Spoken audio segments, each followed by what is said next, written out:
colère et faire connaître sa puissance à supporter avec une grande puissance des vases de colère formés pour la perdition.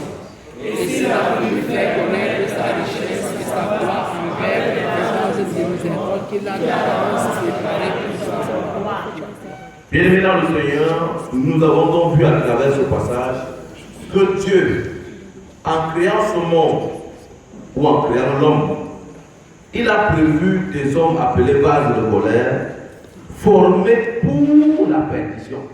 C'est-à-dire qu'ils ont été fabriqués pour se perdre. Donc il y a des individus dans ce monde, et même peut-être dans cette salle, qui sont formés pour la perdition. Donc c'est pour ça que Dieu les a fabriqués. Et vous conviendrez avec moi que s'ils sont formés pour la perdition, nous savons comment Dieu sauve. Il sauve par la folie de la prédication. On prêche, tu entends, tu comprends et tu es sauvé. Ça veut donc dire que celui qui ne va pas sauver, tel que nous explique Jésus dans Marc 4, verset 11 à 13, il nous explique qu'il s'arrange à parler à cela en parabole, afin qu'ils entendent et ne comprennent pas, de peur que s'ils entendent et qu'ils comprennent, ils ne soient sauvés. Ça c'est Jésus qui parle comme ça. Que lui-même, Jésus, il est venu sur cette terre et il parle déjà en parabole, de peur qu'ils ne soient sauvés. Donc ça veut dire que Jésus lui-même il était conscient qu'il y a des gens qui doivent être sauvés. Et quand on a donc ce genre de personnes, même si vous faites quoi, il n'y aura rien. Même si vous dites qu'ils sont sauvés, mais en fait ils n'ont rien compris. C'est pour cela que 2 Corinthiens 13, 5 reste d'actualité. Il faut toujours s'examiner soi-même pour savoir si tu es dans la foi. Et de l'autre côté, nous avons donc les vases de miséricorde qu'il a d'avance préparés pour sa gloire. Ce sont les vases de miséricorde. C'est que Dieu exerce sa miséricorde envers ces vases. Et toute la notion de grâce. Parce qu'on est effectivement sauvé par grâce. On n'est pas sauvé par grâce et autre chose. On est exclusivement sauvé par grâce. Alors nous avons commencé à voir l'œuvre de Christ dans la vie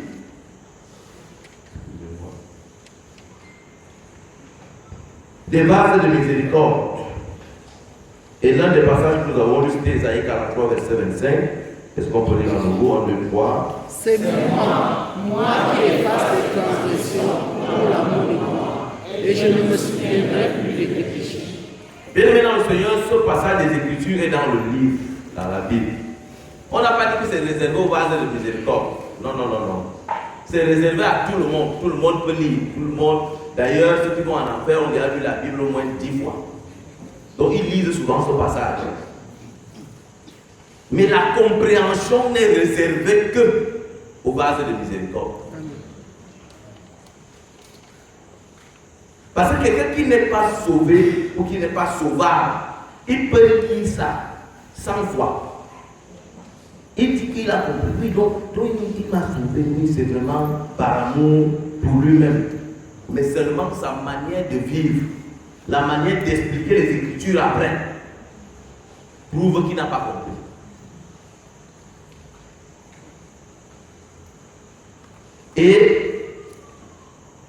Mais nous comprenons que nous avons été sauvés justement pour rien.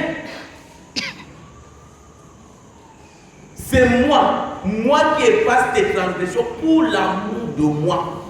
Donc je ne fais pas ça pour toi. Je fais ça pour moi. Et pendant qu'il fait pour lui, toi tu te trouves profiteur de la situation. Amen. Et nous avons lu donc Colossiens 1:13 aussi, 12 à 14, est-ce qu'on peut lire dans le 3?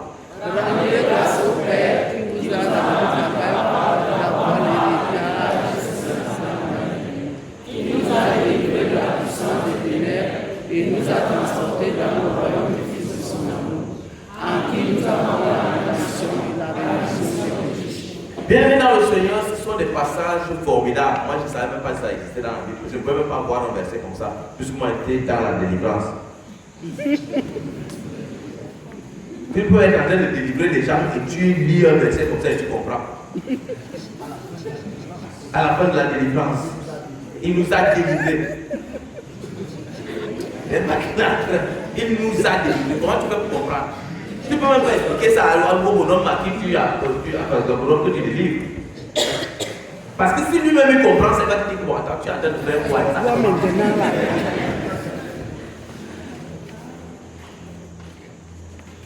Bien aimé, c'est donc ce merveilleux salut que nous avons. Un paquet total. Un salut total, un salut réel. Une grâce imméritée. Et chacun qui est réellement sauvé le sait. Mais seulement après avoir jubilé le salut. Dans cette euphorie, à un moment donné, tu vas, tu cours, tu fais comme justement un chien qui était attaché. Dès qu'on le libère, il court d'abord. Avant même de revenir vers le maître, il court parce qu'il vient d'être libéré. Mais c'est un chemin où tu te rends compte que c'était même pas une vraie. Il y a beaucoup de choses derrière. Et quand ces choses-là commencent à te rattraper, tu commences donc avec des questions pourquoi. Donc beaucoup de pourquoi, beaucoup de points d'interrogation commencent. Et Dieu nous a expliqué à travers beaucoup de versets, mais j'ai retenu celui-ci pour nous. Deutéronome 8, verset 2 à 5, pourquoi il y a les pourquoi. Est-ce qu'on peut lire le verset 2 en 2-3? Souvenez-vous de tout le chemin que le Seigneur votre Dieu vous a fait parcourir pendant nos déserts. Il nous a fait connaître les difficultés pour voir ce que vous avez. Il nous a fait savoir ce que vous avez dans le cœur. Et si vous lisez les commandements, Bienvenue dans le Seigneur, ce passage des Écritures, c'est que le peuple a déjà traversé la mer Rouge. Donc le peuple est déjà sauvé. Ils sont séparés pour toujours de Pharaon et de l'Égypte. Mais seulement, rendu de l'autre côté, Dieu leur explique que non, je ne peux pas vous laisser partir comme ça. Je vous ai dit que oui, on va à Canaan, là-bas, ça coule le lait, le miel et tout ce que vous avez entendu. Mais j'ai prévu que vous devez connaître des difficultés. Pourquoi? Pour voir ce que vous valiez. Tu veux voir, tu vaux quoi? Ton salut, c'est quoi exactement? Bien, c'est face aux difficultés qui vont naître après le salut que Dieu lui éprouve quel est le salut même que tu as.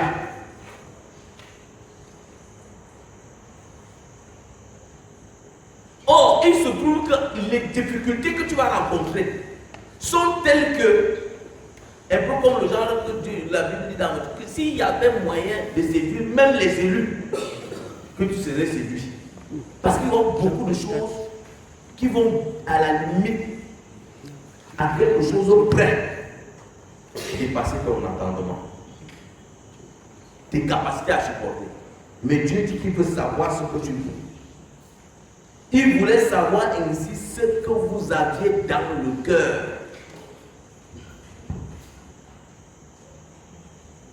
Il veut savoir, tu as quoi exactement? Après le salut, quand tu as dit que tu es sauvé, c'était quoi exactement?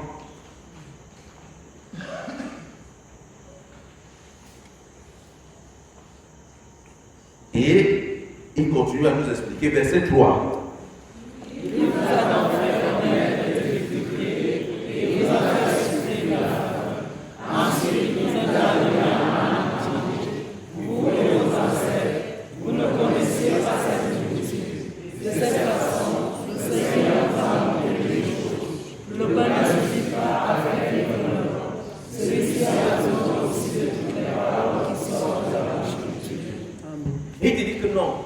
Je me suis arrangé à ce que tu aies faim. Donc, essaie d'attaquer à ta chair. C'est-à-dire qu'il crée des difficultés au niveau de ta chair. Il crée des difficultés. Il t'amène à comprendre que tu dois dépendre de lui.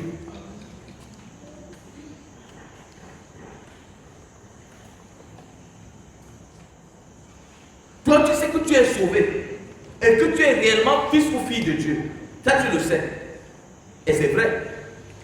Mais quand tu regardes ce que tu traverses,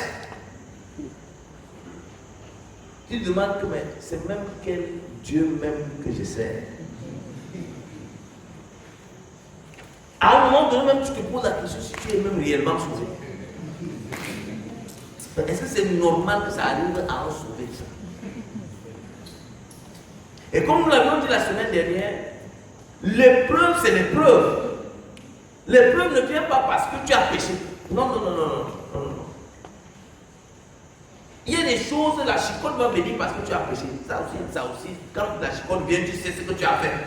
Parce que personne ne peut taper son enfant, il te tape, tu tapes, le père te tape et tu ne sais même pas ce que tu as fait. Non. Dieu, quand il te fouette, il te fait savoir à travers le Saint-Esprit ce que tu as fait. Toi-même, tu sais que c'est ça. Mais en dehors de ça, il y a l'épreuve normale pour voir ce que tu vaux. Et ici, il dit qu'il s'est donc arrangé à te donner une autre nourriture qui est sa parole. En tant que chrétien donc, l'œuvre de Christ doit pouvoir créer en toi l'appétit de la parole. Parce que ce n'est que ça, c'est-à-dire face à cette difficulté, le seul instrument, la seule chose, le seul médicament que tu as, c'est la parole. Amen.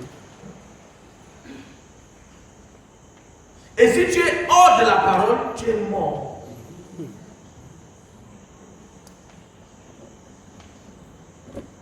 Et si tu es dans une parole, hier j'ai eu le privilège de procéder à l'installation des pasteurs à l'Est à Bertois. Et dans la séance de travail que j'ai eu avec eux, et même pendant je leur disais que faites très attention. De ne pas dire n'importe quoi au peuple. N'importe quoi au peuple, c'est quoi? C'est que si toi-même tu ne comprends pas bien les Écritures, quand la situation va arriver, tu vas vouloir expliquer les choses en fonction de ce que tu comprends.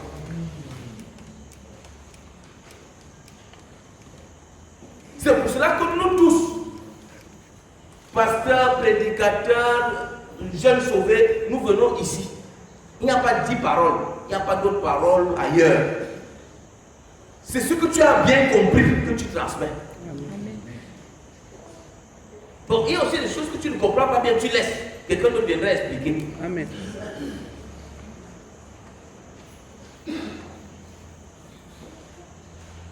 C'est très important. L'homme ne peut pas vivre que du pain seulement. Or, dans le monde, on nous a expliqué que, en fait, c'est le pain même qui fait l'homme. C'est pour cela que lorsque quelqu'un veut t'expliquer qu'il est fils de Dieu ou qu'il est homme de Dieu, il te cite des choses matérielles. Tu vois, bon, je suis marié, bon, tu vois que vraiment Dieu m'a béni, tu vois la veste que j'ai sur moi, la voiture. Bon, si Dieu t'a béni, t'a donné une voiture, le fabricant de la voiture, lui, il a fait quoi de lui? Et toi, tu as mis des carrosseries qui se débrouillent après.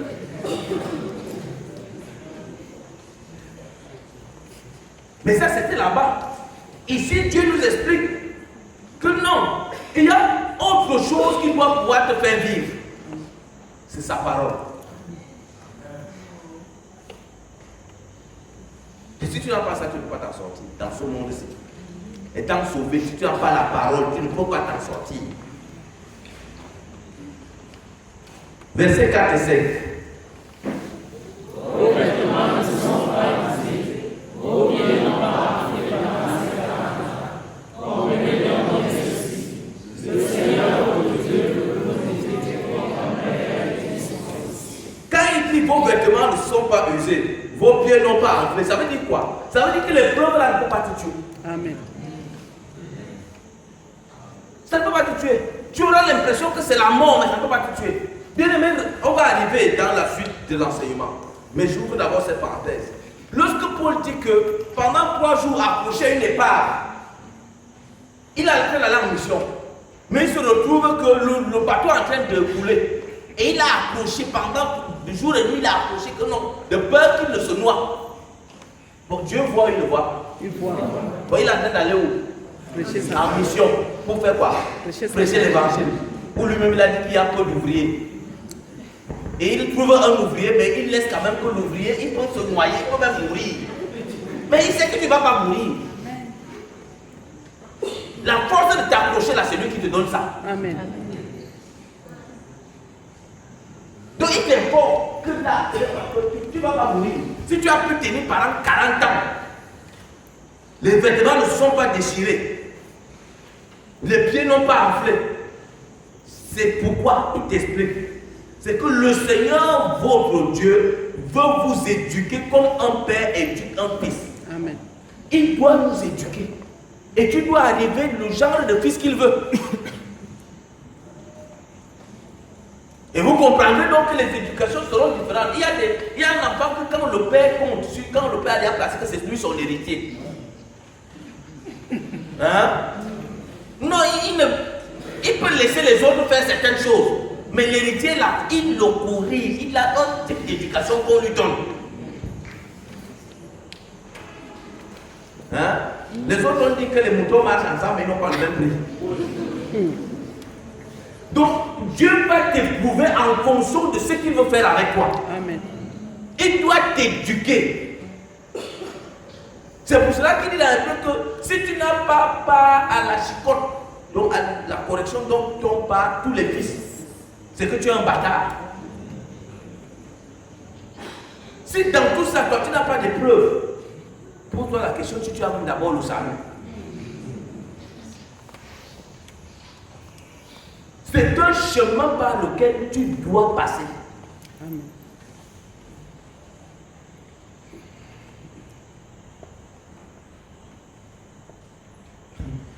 Et une sœur, sur une parenthèse aussi, mais un bon divers,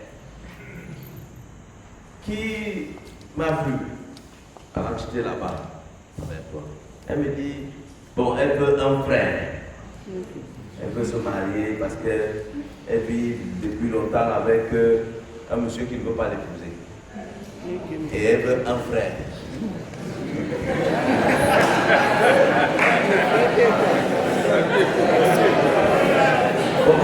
Pourquoi se trouve dans alors, elle me dit que le problème c'est que quand j'ai réalisé mon salut et que j'ai décidé d'être correct, parce que moi, j'ai eu le début du gars, je ne voulais plus de lui, même tout ça là, je voulais être correct. Les bandits sont venus me visiter, ils ont tout apporté. Une première fois, ils sont encore venus porter une deuxième fois. Pour moi, je me suis dit, si j'ai quand même un frère, et surtout un prédicateur.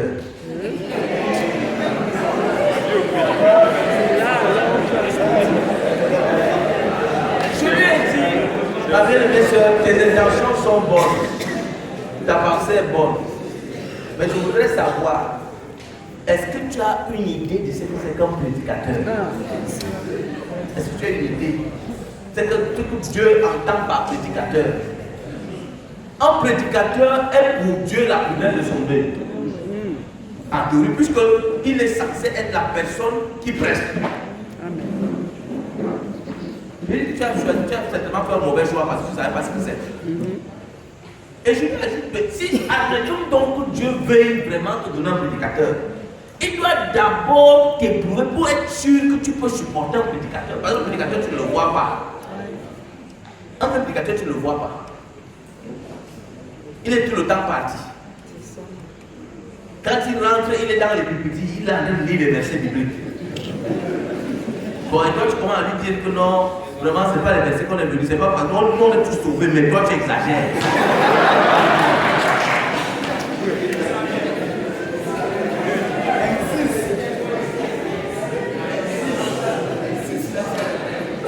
Donc, le problème n'est pas. Il y a des aspirations pour l'homme. Mais Dieu, lui, il a ses objectifs à atteindre. Et ce qui est prioritaire pour lui, ce sont ses objectifs. Ce n'est pas des petites aspirations, des petites idées. Et il doit donc te formater, il doit te former, il doit te bâtir pour que tu atteignes son standard à lui.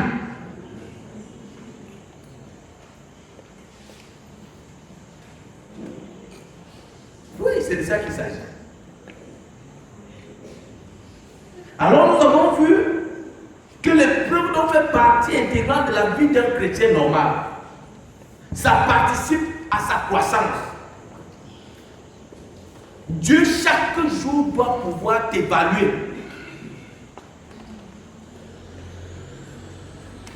Qu'est-ce que tu vaux? Tes multiples enseignements que tu as écoutés, ça a produit quoi en toi? Toi-même quand tu restes, est-ce que tu sens que tu es en train de grandir? Est-ce que tu es en train de grandir? Est-ce que ça évolue? Ou bien toi, tu vois que c'est en dents de scie. Aujourd'hui c'est bon, demain c'est pas bon. Dieu lui doit pouvoir t'évaluer. Et on a dit que ça passera par ta chair, par des choses que tu vis à l'intérieur de toi, par des choses avec les autres, les rapports avec les autres. Et Dieu nous connaît tous. Il connaît là où ça fait mal. Donc c'est là où il va appuyer. Il ne va pas laisser comme ça. Il appuie là où ça fait mal. Mon épreuve n'est pas nécessairement ton épreuve. Parce qu'il connaît qui nous sommes.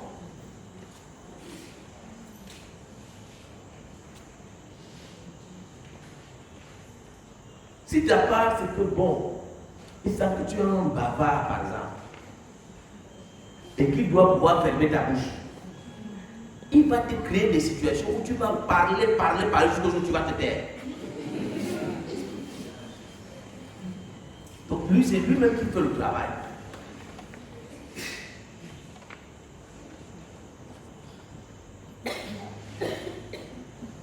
Est-ce qu'on peut lire ensemble le cas d'Abraham dans Genèse 22, versets 1 et 2?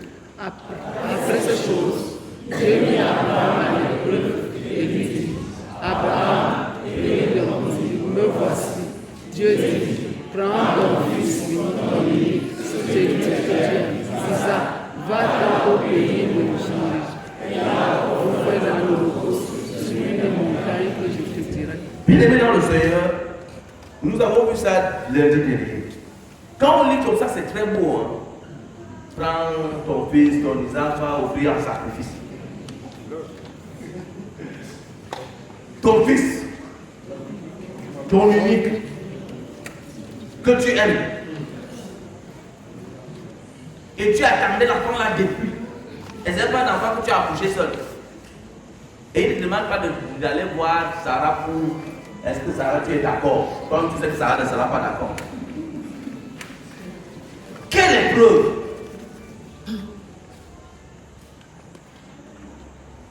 Et Abraham, en amenant son fils, il ne s'attend pas à une solution de la part de Dieu.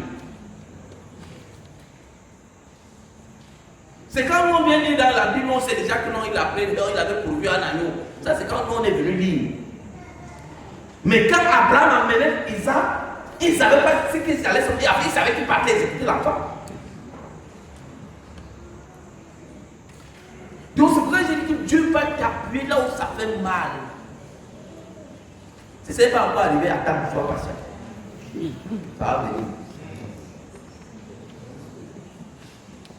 Et ça ne sert à rien de crier fort ou de faire trop de bruit. Il faut seulement supporter ce qui va t'arriver. On a vu qu'il a fait autant avec Moïse et on a lu un passage comme celui-ci, Exode 20, 21. Est-ce qu'on peut lire? Moïse ne vous effrayez pas, car c'est pour mettre dans le que Dieu est venu. Et c'est pour vous afin de pécher. C'est pour que vous ayez sa crainte devant les yeux. À un moment donné, tu dois sentir, pour le moment, tu dois avoir avec Dieu. Vous savez, la vérité, c'est que nous ne sommes pas dans un. C'est pas une religion. Si tu es réellement sauvé, tu fais partie de l'église. Tu es dans le plan de Dieu, tu es dans la main de Dieu. Dieu te connaît personnellement. Amen. Et il ne peut pas te laisser faire ce que tu veux. Ce n'est pas possible.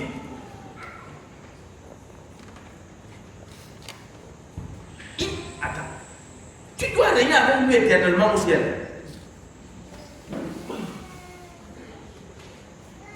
Dans la religion, on avait la tendance à effrayer les gens avec Dieu. pas besoin de t'effrayer. C'est que tu vas le voir. Lui-même, il s'occupe de toi.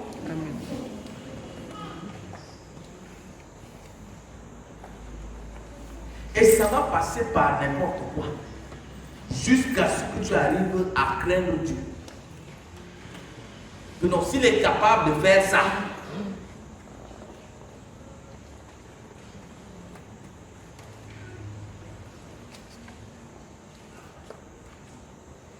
et nous avons lu Romains chapitre 5, verset 1 à 5.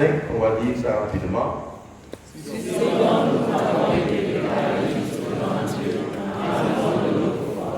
Nous sommes en paix avec lui, grâce à notre Seigneur Jésus-Christ. Jouissons de cette paix et gardons-la. Jouissons de cette paix et gardons-la. Pour pouvoir jouir du salut, il faut que tu aies compris les contours du salut. Il faut que tu comprennes bien les Écritures. Il faut que tu comprennes tous les aspects.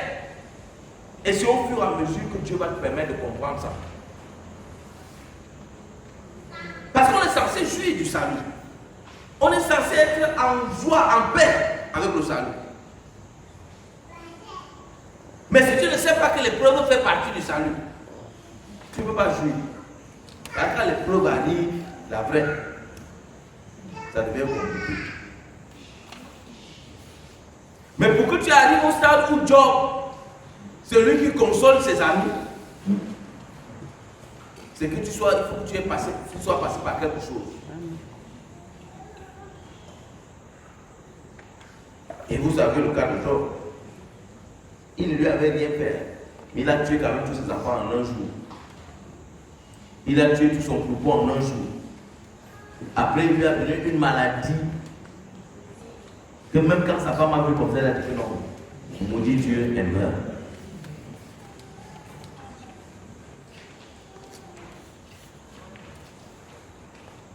Verset 2 de Romains, on lit ensemble en 2, 3.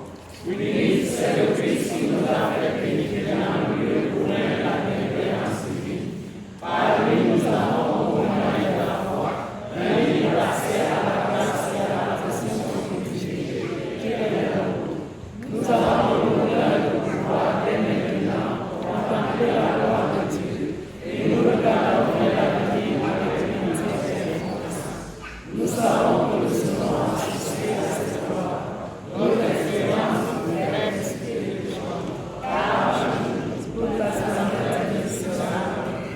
toute notre espérance. Le chrétien est celui-là qui marche en regardant ça. Seigneur viens, Seigneur viens, Seigneur viens, mais quand tu avances. Mais quand tu avances dans les pas là, c'est pas aisé. C'est plein d'obstacles, plein de difficultés. Mais tu dois pouvoir avancer en regardant au retour prochain. En regardant la gloire à venir. Amen. Parce que notre Père n'est pas d'ici-bas. Ici, il a pris la peine de dire, vous aurez des tribulations. Ça, c'est ce qu'il nous a dit dans Jean 16 et Jean 3. Donc, si de temps en temps, ça souffle un peu, c'est un peu bien là, c'est un peu climatisé, tu rends grâce. Mais en fait, tu n'es pas censé vivre sous le climatiseur, mais dans le désert. Le jour, il fait chaud, la nuit fait extrêmement froid. Mais seulement, il s'arrange à mettre ce qu'il faut pour que tu ne meurs pas.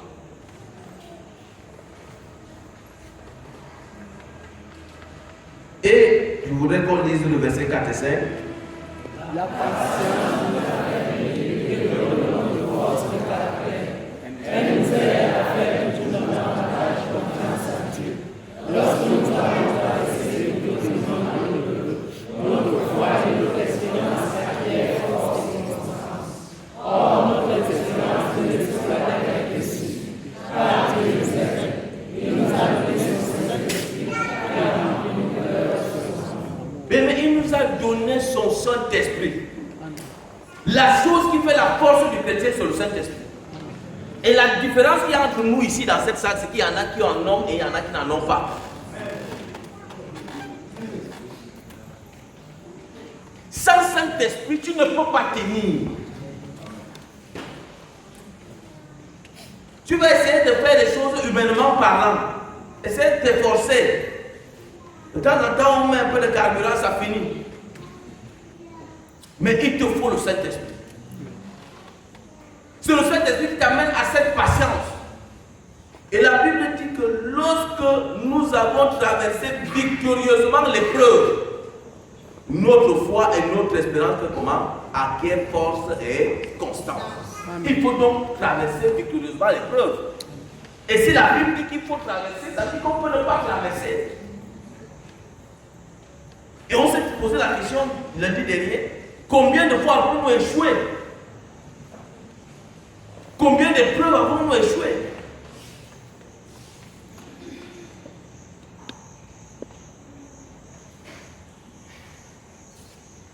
Et si tu échoues à l'épreuve, Dieu va te donner l'épreuve suivante.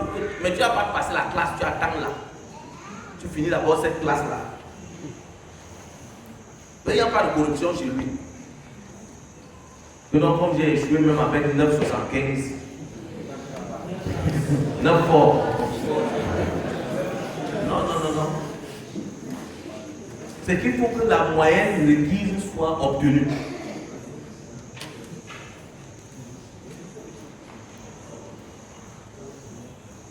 Et c'est pour ça que nous avons vu, et c'est par là que nous avons terminé notre enseignement de lundi, le rôle qu'a joué le Saint-Esprit dans la vie du chrétien.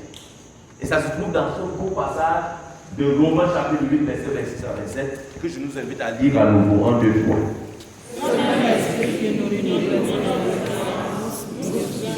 Et nous rend et nous aide dans nos limitations présentes. Et vient à notre secours quand nous prions de nous-mêmes, nous connaissons nous voir, en nous nous ne savons pas prier efficacement, nous ne devons pas avoir juste. Alors l'Esprit qui nous intervient dans notre faveur, c'est lui qui intercède en nous, sans parole, dans ses soupirs, au fond de nos cœurs.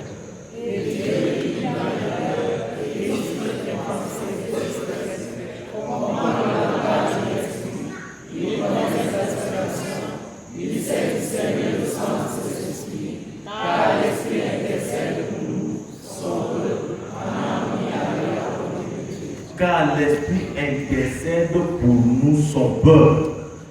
L'Esprit n'intercède pas pour tout le monde. C'est pour cela que quelqu'un qui n'est pas sauvé ne peut pas prier. Il ne l'entend pas parce que tu es esprit. Et il dit qu'il faut que ceux qui l'adorent en esprit et en vérité. Et la Bible dit ici là que c'est lui qui intercède en nous, sans parole. Dans ces soupirs qui montent du plus profond de nos cœurs, le Saint-Esprit ne parle pas. Parce que l'Esprit n'a ni os ni chair. Donc il va donc puiser au fond de nous pour pouvoir dire ce que Dieu peut entendre. Donc sans Saint-Esprit, tu n'as jamais prié et tu ne peux pas prier. Parce que Dieu n'exauce pas nos petits mots, nos petites paroles. Il exauce ce que le Saint-Esprit va puiser au fond. Parce que le Saint-Esprit parle le langage qu'il comprend. C'est pour cela que les gens qui sont aventuriers à dire qu'il parle en esprit et il dit baba, il s'est trompé. Puisque baba, ce n'est pas l'esprit. Ce sont des mots audibles. Or, le Saint-Esprit parle sans parole. Et ça, c'est l'exclusivité des saints. Alors, nous pouvons donc entrer dans ce passage de Jacques chapitre 1, verset 1 à 4. Est-ce qu'on peut lire ensemble en 2, 3? Mes frères, lorsque vous passez par une sorte d'épreuve ou de tentation, estimez-vous heureux. Elles sont pour vous l'occasion d'accéder à la joie parfaite. Vous savez bien que si votre foi est épreuve, et si elle tient bon, elle développera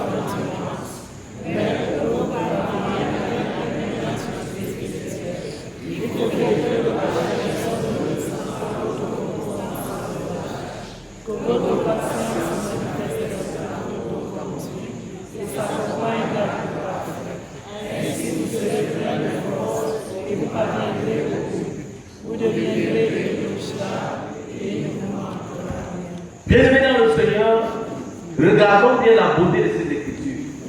Il dit, mes frères, réjouissez-vous tant.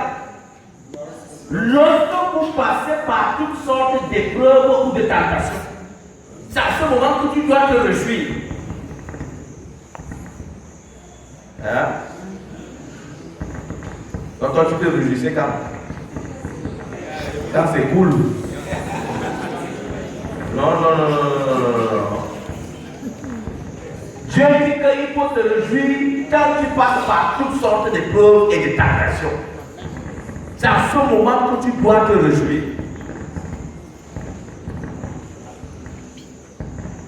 Donc le chrétien doit passer. Ça veut dire qu'en fait, c'est le meilleur moment de la vie du chrétien.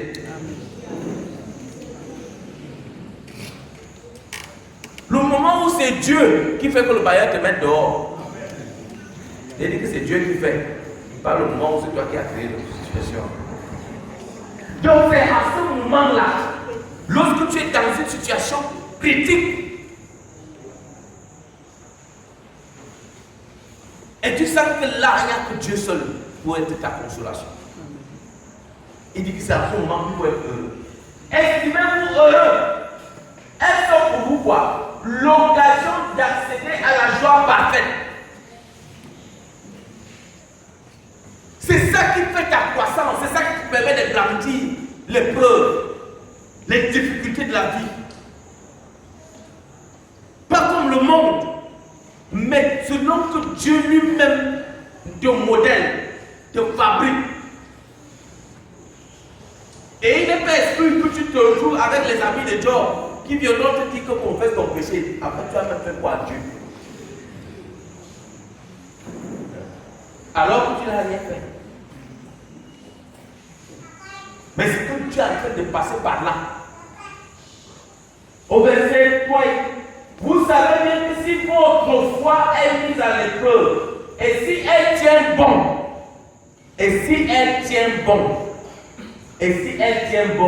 elle développera quoi? Votre endurance. Quand la Bible dit que si votre foi est mise à l'épreuve, ça veut dire quoi?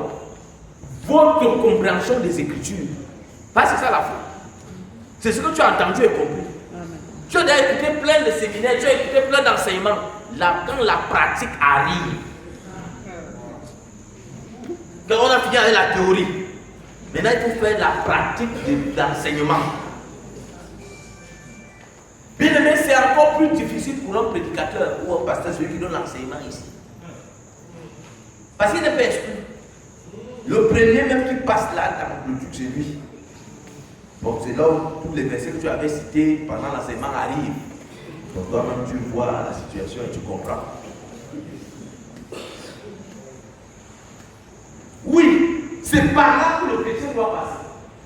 Mais pour que vous parveniez à une pleine maturité spirituelle, puisque nous devons devenir des chrétiens matures. Et cette maturité passe par quoi? Il faut que l'épreuve achève son œuvre sans que votre conscience se relâche. L'épreuve doit achever son œuvre. Parce que quand tu as tendance à vouloir s'arrêter, il ne va pas s'arrêter. Il va te piler jusqu'à ce que tu arrives à ce qu'il veut. Il te met dans son moule et tu dois sortir la forme qu'il veut. Si ce n'est pas bien, il te renvoie derrière pour qu'on te ponce.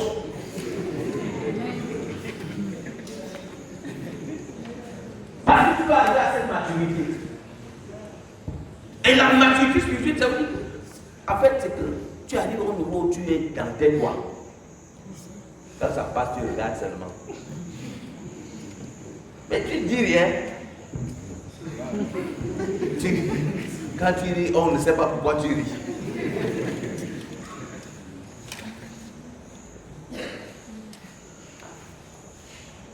Ce que tu comprends que l'autre, il est encore en train de gesticuler parce qu'il n'est pas encore arrivé là. Il est encore jeune.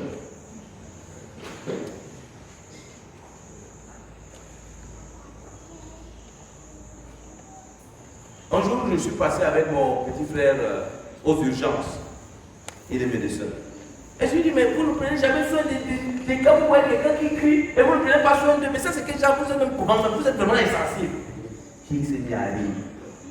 On a roulé et puis il a dit, En fait, c'est que tu ne comprends rien. Si tu ne comprends pas, tant que tu vois quelqu'un crier, c'est qu'il a encore les forces. Il dit que pour nous, ce n'est pas un cas urgent. Quand quelqu'un a crié et il ne parle plus, c'est urgent.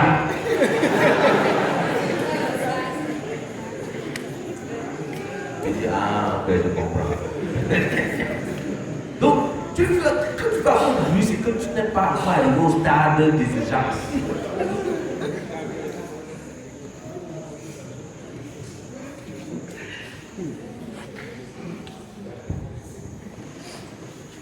En Pierre 1, verset 3 à 7, est-ce qu'on peut lire le verset 3 déjà? 1, 2, 3.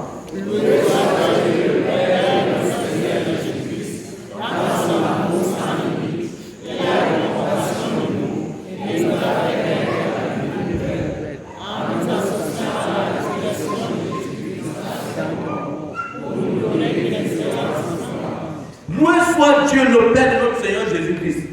Dans son amour sans limite, il a eu compassion de nous et nous a fait naître à une vie nouvelle. Bien, nous sommes dans une vie nouvelle.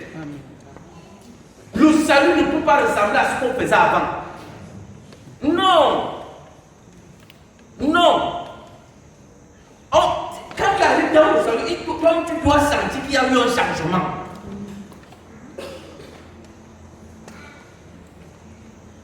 Il y a des choses qui se passaient avant. Ce n'est pas comparable. Ce n'est pas comparable. Oh, tu ne peux pas comparer les choses qui se passent ici avec ce qui se passe dans le monde. Que nous regardons les autres. Non, ce n'est pas comparable. Ce sont des choses nouvelles. Et nous sommes en train d'aller vers une autre vie. Malheureusement, nous sommes faits de chair. Est-ce qu'on peut lire le verset 4 à 5?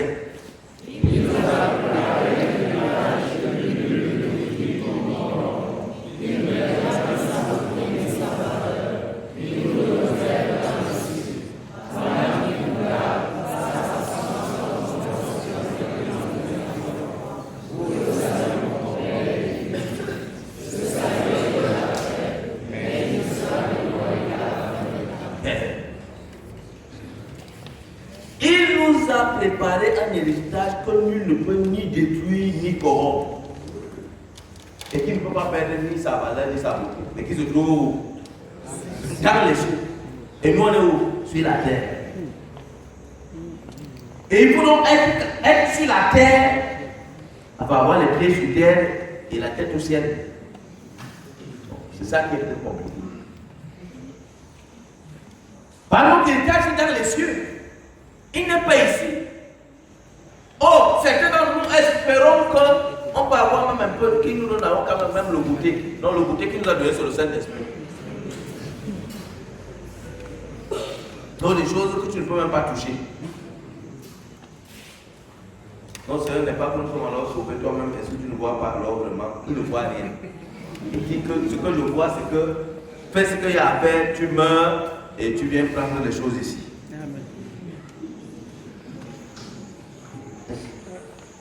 C'est ça qui est compliqué. Un héritage qui est dans les cieux. Pendant qu'il vous garde par sa puissance, donc vous acceptez l'emprise avec foi. Tu es obligé d'accepter l'emprise avec foi, c'est-à-dire en comprenant les Écritures. Avec foi, ça veut dire en comprenant les Écritures. Donc il te donne la compréhension. Il te donne la compréhension, il te donne seulement la parole, et la parole, et ce sera toujours la parole. Amen. Mais ce salut est déjà prêt. Mais il ne sera dévoilé qu'à la fin des temps. Il est déjà là. Et le chrétien, véritable que nous sommes, vit dans cette espérance. Il sait qu'il est en train d'aller au ciel. Amen. Et quand tu sais que tu es en train d'aller au ciel, il y a une autre façon de te comporter. Nous avons l'habitude de prendre cet exemple de ce bonhomme qui a reçu le visa. Il a gagné la loterie américaine et on lui a donné le visa. On dit que non, il part aux États-Unis le mois prochain. Donc il a le visa, il dit que c'est là le cachet là sur son passeport. Il a le billet d'avion. On lui a dit là la citoyenneté américaine, il vivait à Ottawa. Hein? Bon, toi, tu vois le bonhomme là en train d'aller engager une bagarre au quartier. Non. Même si tu lui dois les millions, il dit que non, c'est pas grave.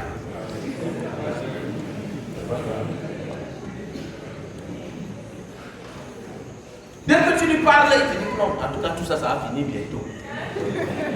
Quand il parle, quand tu dis bientôt là, même s'il était en route, il rentre d'abord vérifier si son passeport est en place. Il regarde son visa. Même s'il dort affamé, son visa, c'est sa nourriture. Amen. Bien, mais c'est ça le rôle du Saint-Esprit. C'est ça le salut. C'est comme malgré tout, quand tu regardes ton visa, tu regardes. Et non, c'est en tout cas, même la chair là, ça va bientôt. Si tu as même un cancer, Dieu cancer, en tout cas, bientôt tu vas rester ici. Amen. Et tu connais là où tu vas passer l'éternité. Amen. Si les autres ne le savent pas, c'est pour ça qu'ils sont poltrons. C'est pour ça qu'ils sont inquiets. Ils ne savent pas ce qui va se passer. Mais toi, tu sais. Bon, moi, je respecte. Verset 6 à 7.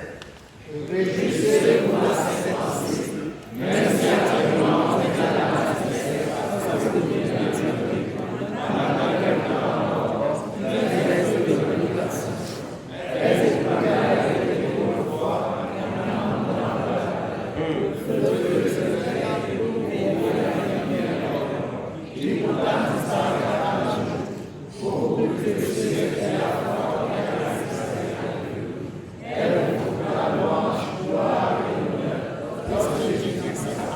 Amen. Est-ce qu'on va acclamer le Seigneur?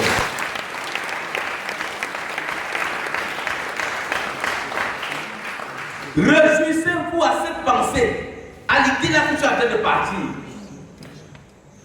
Même si actuellement vous êtes dans la tristesse parce que vous devez endurer pendant quelque temps encore quoi? Diverses épreuves et tentations. Ça là, il n'a pas dit que bon, ça va quand même, bon, ça ne va pas arriver, mais ça va arriver. Non! Il dit que ce qui est sûr, c'est que vous devez d'abord endurer ça pour quelque temps. Mais seulement la simple pensée que tu vas bientôt partir, ça te rend heureux.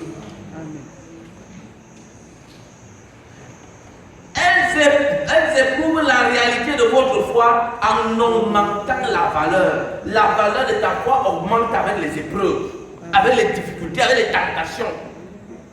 Et selon que tu les traverses, c'est-à-dire que, parce que le problème c'est qu'il faut que tu traverses la tentation, que tu passes l'épreuve.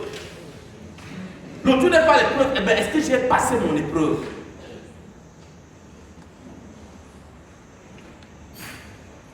Est-ce que j'ai passé mon épreuve?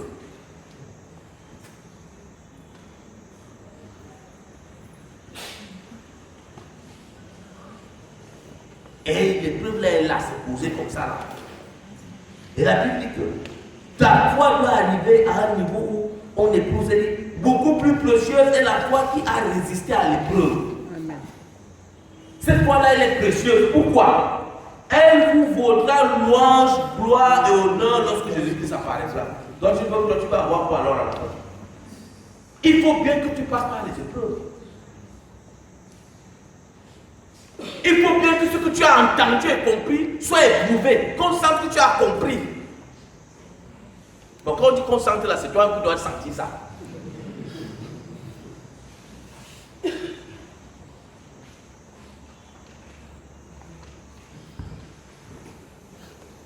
On a fait un enseignement sur les 3 épines de la foi.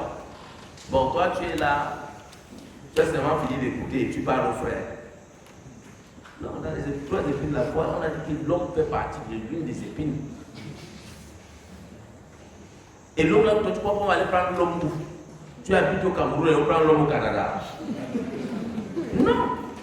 C'est ton voisin, c'est le frère, c'est le mari, c'est la femme, c'est l'enfant. C'est quelqu'un qui est avec toi.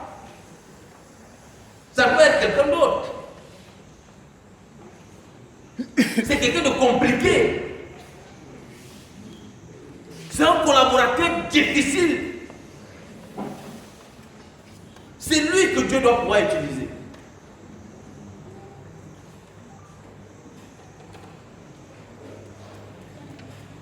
C'est quelqu'un que tu ne peux pas voir, qui ne te plaît pas.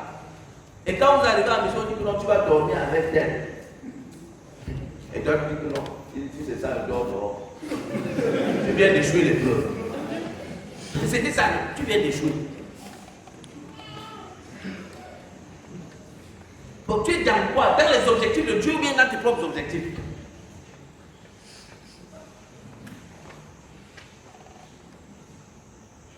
Non, je peux travailler avec tout le monde sauf tel. Non, dans la commission, là, si lui il est là, moi je ne suis pas là. Ok, ne sois jamais là. Donc à chaque fois tu échoues les épreuves, à chaque fois tu échoues les épreuves, à chaque fois tu échoues les épreuves, et tu ne grandis pas.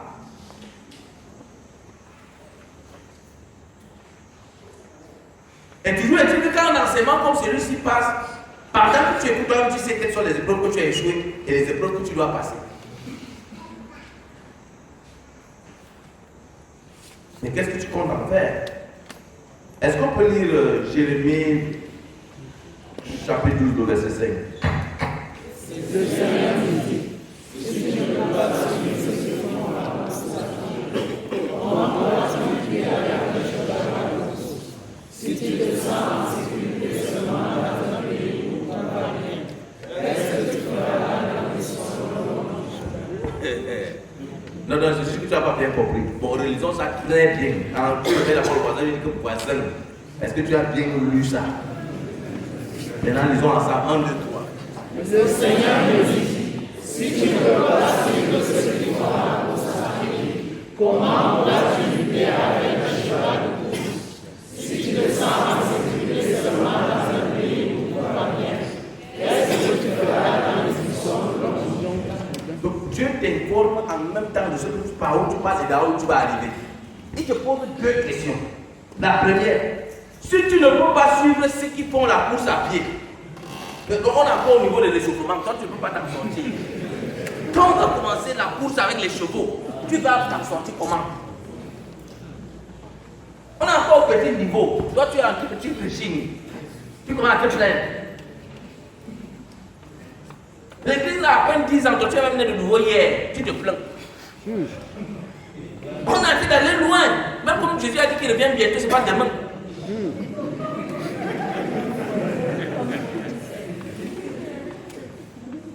Paul a dit que nous qui sommes nous qui allons rester vivants, il est où?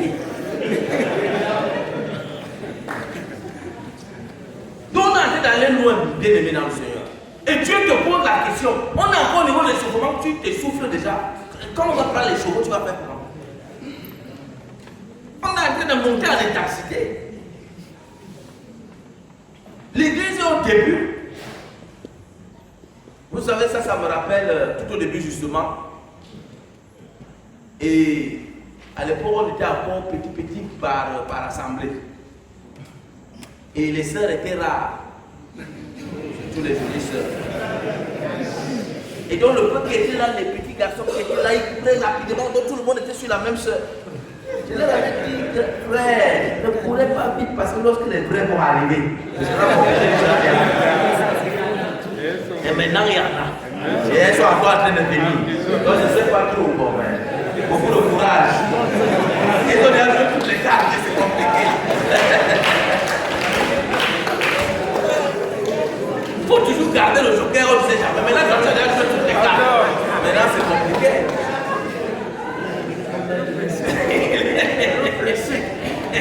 Donc, ça, on va dire qu'il est devenu comme l'un de nous. Les sœurs avaient vu seulement un seul frère. Elles ont joué toutes les cartes. Mais maintenant, là, on fait comment? C'est compliqué. Les gars sont en train d'arriver.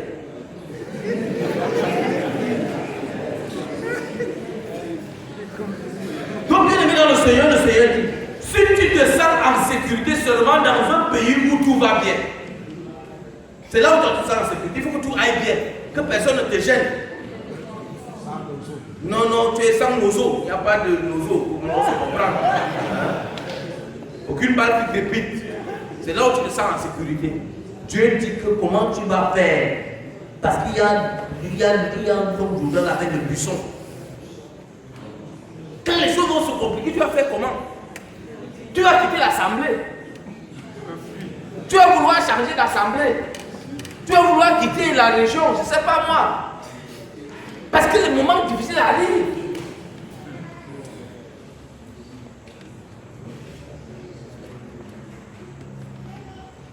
Quelle est ta démarche?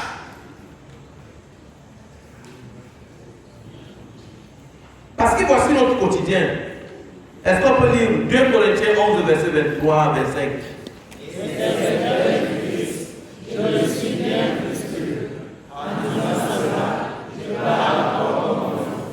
J'ai travaillé plus que j'ai été en prison plus souvent que on m'a fait encore plus. Et j'ai été en danger de mort plus souvent que 5 fois j'ai été tombé de travail. 3 fois le mon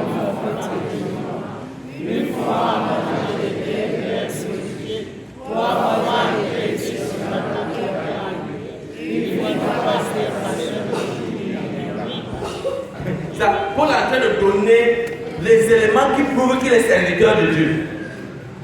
Il donne les arguments, les éléments qui prouvent. Toi, tu veux donner quoi? Qu'est-ce que toi, tu comptes donner comme argument? Lui cite ses arguments ici. Hein? J'ai été en prison, plus que eux. J'ai été comment? Frappé, plus que. J'ai reçu des 40 pour moins 1, plus que. J'ai été frappé par les Romains, plus que. J'ai souffert, le bateau a coulé. Toi, tu cites quoi? Tu cites quoi? Depuis que tu es dans cette affaire, tu cites quoi? Dès qu'on va te toucher,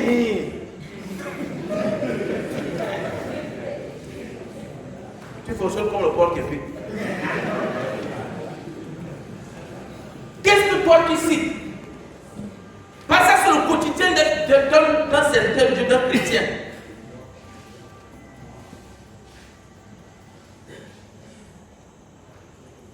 Toi tu ne veux pas te mélanger, tu ne veux rien. Tu ne souffres rien. On t'envoie en mission, tu ne peux même pas rentrer avec tes amis. Moi je bois l'eau minérale. Ça va, tu n'as pas de bilan. Le nombre de bouteilles d'eau minérale, de plats bien mangés, bien nourris. Tu ne peux pas dormir au sol. C'est ça ta part de bilan.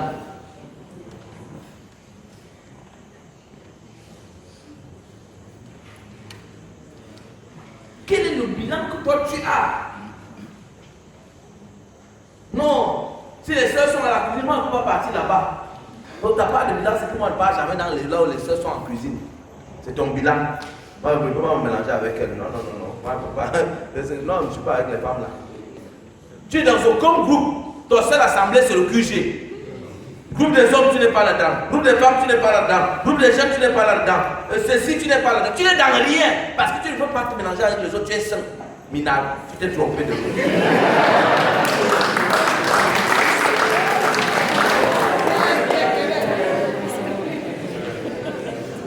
2 Corinthiens 11, verset 26 à 28. Est-ce qu'on peut lire 1, 2, 3?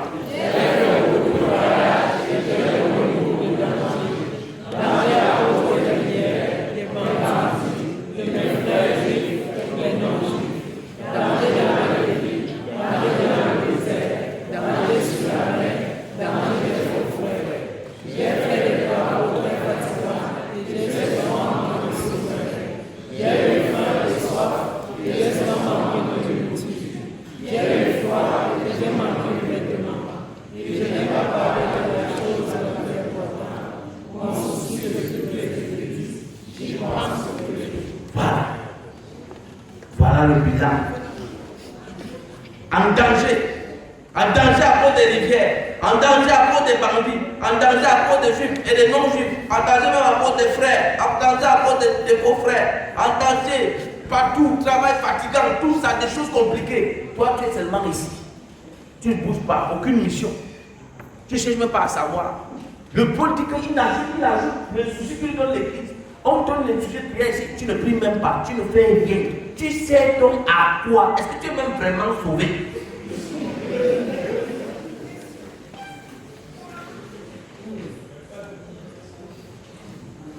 quand on cite tout ça, toi tu es où dans ça?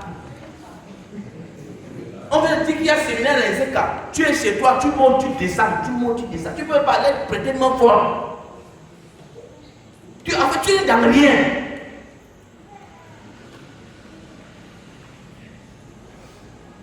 Tu es seulement commentateur et spectateur.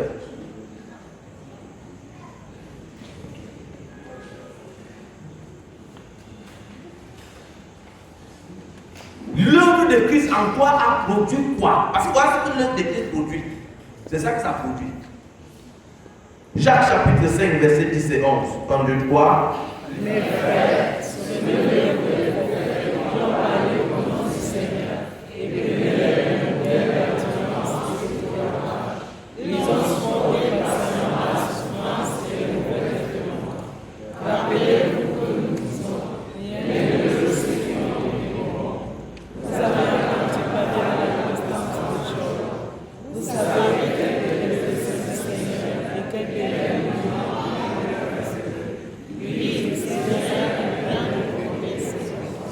Il est plein de bonté et de compassion, mais c'est après l'épreuve qu'on voit ça. Ce n'est pas avant. Il dit bienheureux ceux qui ont tenu bon face aux souffrances. Ils ont supporté patiemment la souffrance et les mauvais traitements à cause de l'évangile. Ils ont payé un petit prix. Paye un petit prix quand même. Ta part de sacrifice, c'est quoi? Ta part d'endurance, c'est quoi? Ta part de compréhension des Écritures se trouve à quel niveau? Comment toi, ta mise en pratique? Parce que dans tous les cas, si tu es actif, tu ne peux ne pas vivre ça.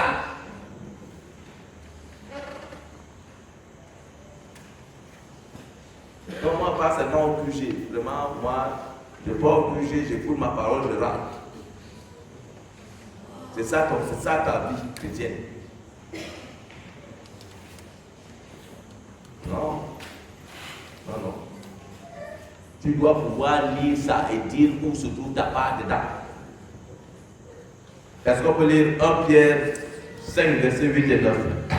Ne vous laissez pas distraire, soyez vigilants. Votre adversaire viendra de vous comme un lion. Il cherche quelqu'un qui se laissera découvrir. Opposez-vous à lui avec une foi inébranlable. Vous savez que vos frères qui se laissent à travers le monde passent par la même épreuve. Oui. C'est normal pour un chrétien de passer par les épreuves. Et quand on dit que le diable, on dit quoi? Résister avec quoi? Une foi inébranlable. C'est-à-dire que par la compréhension que tu as eue des Écritures, la manière dont tu mets en pratique les Écritures, et tu as obligatoirement besoin d'un frère, d'une sœur, pour pouvoir t'accompagner dans cette marche. Parce que personne ne peut tenir seul. Personne. Il y a des moments, c'est quand on échange, on se met à pleurer ensemble. Et ça ne laisse personne. Mais si tu es isolé dans ton coin, comment tu vas faire?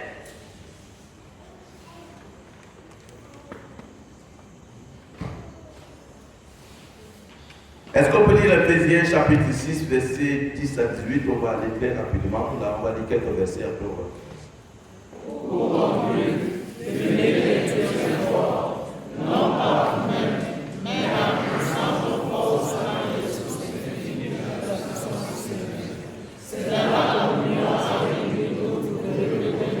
C'est bon, il faut s'arrêter là.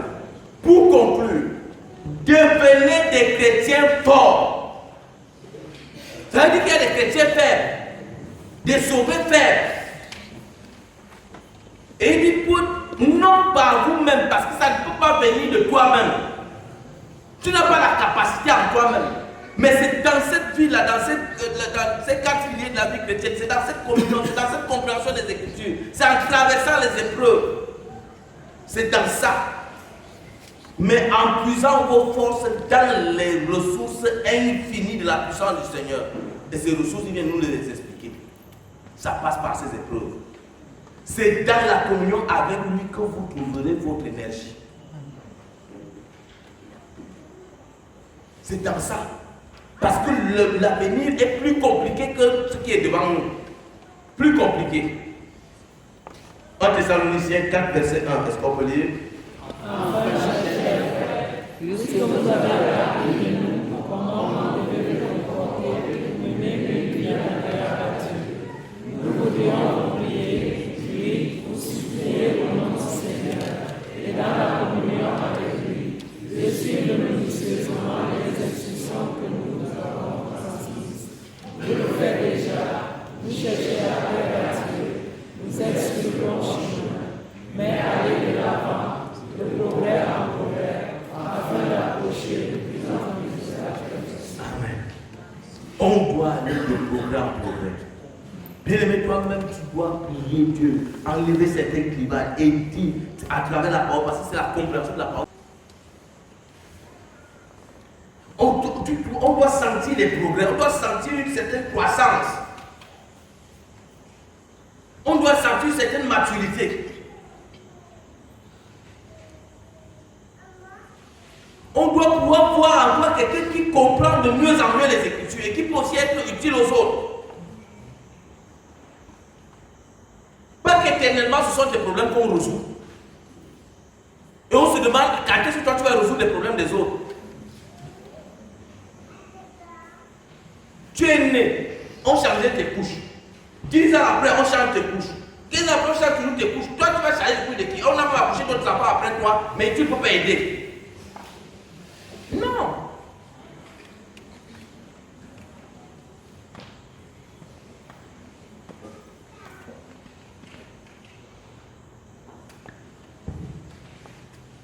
En Corinthiens 10, verset 13.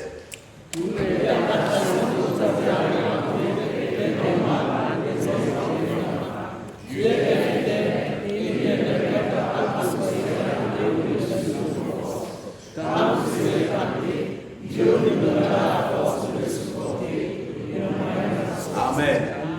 Quelle belle parole. Il dit, toutes les tentations que vous avez rencontrées étaient normales pour des hommes et des femmes. Il n'y a rien que Dieu va faire qui soit au-dessus de ta force. Il n'y a rien. Je vous ai dit, il nous a dit qu'il ne peut pas nous tuer. Il ne peut pas. Donc ne dis pas qu'est-ce que le pasteur sait même ce qu'il traverse. Si moi je te dis ce qu'il traverse, tu ne vas pas t'en sortir. Chacun traverse sa part. Oui, c'est même bien parce que tu traverses. Donc il faut quand même traverser. Maintenant, si tu viens ensemble, on traverse, c'est tant mieux encore. Mais il faut traverser. Et il dit que ça là, c'est normal pour des hommes et des femmes. Dieu est fidèle et il ne permettra pas que vous soyez tentés au-dessus de vos forces. Ce n'est pas possible. Ce n'est pas possible. Il sait de quoi tu es constitué. Il sait l'éducation que tu as eue à la base. L'éducation que j'ai eue, je ne sais pas ce que tu as reçu. Les conditions dans lesquelles tu as grandi, ce ne sont pas les mêmes conditions que les miennes. Donc il sait pertinemment ce qu'il te faut. Il sait par quoi tu passes. Amen. Amen.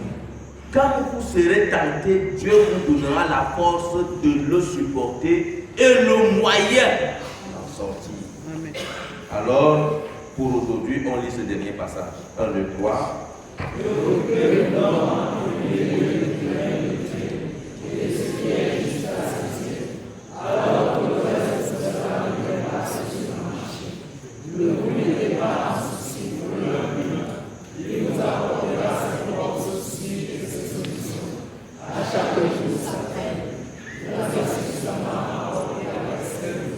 Amen. Alors en conclusion, c'est quoi? Préoccupez-vous donc en premier lieu de quoi? Du règne de Dieu et de ce qu'il dit. C'est-à-dire que occupons-nous à prêcher l'évangile, à nous occuper du royaume, à nous occuper de la famille chrétienne, à nous occuper des âmes. Avoir un programme comme celui qui vient de nous être compliqué, toi tu vas trouver que c'est l'occasion pour toi de prendre congé. Toi tu vis ta chrétienté ailleurs. Non. Notre première préoccupation, c'est celle-là.